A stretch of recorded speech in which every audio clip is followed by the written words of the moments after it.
মুসলিম মেয়েকে বিভিন্নভাবে উত্তপ্ত করে মুসলিম মেয়েকে ধর্ষণ করেছে, মুসলিম মেয়ের চরিত্র নষ্ট করেছে।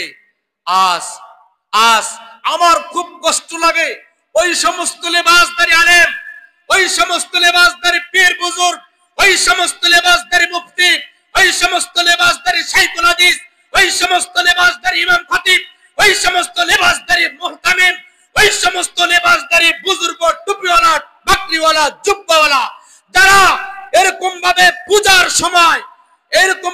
পূজার সময় হিন্দুদের মন্দিরে পেগোটায় আর দুর্গায় গিয়া তাদেরকে স্যালুট জানিয়েছে, সালাম জানিয়েছে, স্বাগত জানিয়েছে, আহলান সাহলান পূজার সময় জানিয়েছে। আজ মুসলমান হইয়া তোমার মেয়েকে ধর্ষণ করে, তোমার বোনকে ধর্ষণ করে, তোমার মাকে ধর্ষণ করে, তোমার স্ত্রীকে ধর্ষণ করে, তুমি মুসলিম হয়ে, তুমি আলেম হয়ে হিন্দুদের দুর্গায় গিয়া, পেগোটায় গিয়া, হিন্দুদের মন্দিরে গিয়া তুমি ওয়েলকাম, স্বাগত জানাও। আজ তোমার মুখ খোলে না কেন? আজ তোমার জবান কোথায় গেল? আজ মুসলমান মেয়ে ধর্ষিত হবে কেন? গাজীপুরের 13 বছরের একজন মেয়ে এরকম ভাবে 11 দিন পর্যন্ত হিন্দুর বাড়িতে আটকাই রেখা গণধর্ষণ করেছে। এরপরে সব ফ্লাশ হয়েছে। প্রথম আলু পত্রিকায় বাহা দেওয়া হয়, অন্যান্য কিছু কুলাঙ্গার নাস্তিক ওদের পত্রিকায় তাদেরকে বাহা দেওয়া হয়। কোথায় গেল মানবিকতা? কোথায় গেল ইনসাফ? কোথায় গেল মুসলমানের মুসলমানিত্ব? কোথায় গেল কোরআন? কোথায় গেল হাদিস?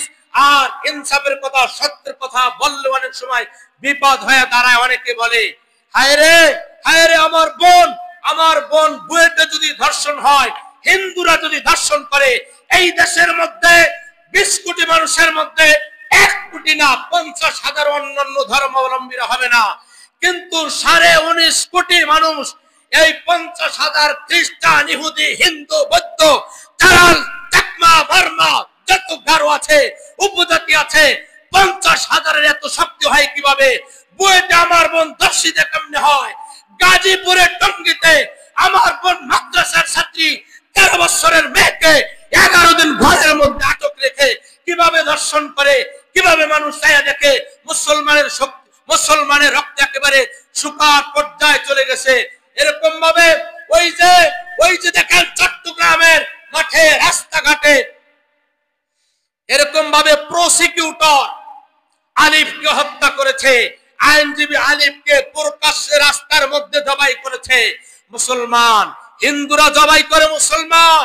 একদম সরকারি আইনজীবী আলিফকে হত্যা করেছে 2 বছর আগে। কোথায়? বিচার ওর হয় নাই, শুধুমাত্র জেলের মধ্যে আবদ্ধ আছে। চিন্ময় কুমার দাস, ইসকনের প্রধান, উনি জেলের মধ্যে আবদ্ধ আছে। এখানেই শেষ নয়। গত 3 দিন আগে গাজীপুরের মাওলানা মুফতি মুহিবুল্লাহ শাহ হাফিজাহুল্লাহ, বৃদ্ধ একজন আলেম, যার বয়স 70-এর সোয়া কোঠায়, ওনাকে এরকম ভাবে ইসকনের বিরুদ্ধে কঠিন ভাবে বক্তৃতা দিয়েছে জুমার মসজিদে। মেম্বারে বসে এরকম ভাবে ইসকনের বিরুদ্ধে কথা বলেছে, রয়ের বিরুদ্ধে কথা বলেছে।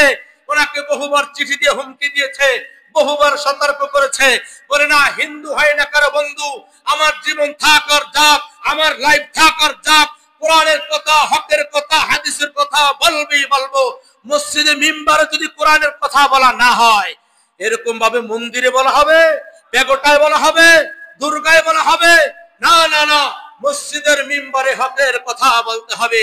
মেরে মোহতারাম ভাইও, 70 বছরের একজন বৃদ্ধ আলেম, যিনি প্রায় 20 বছর পর্যন্ত এই মসজিদের খেতাবতের জিম্মাদারিতে আছে, গত 4 দিন আগে রাস্তায় সকালে 7টার সময় হাঁটার জন্য বের হয়েছে।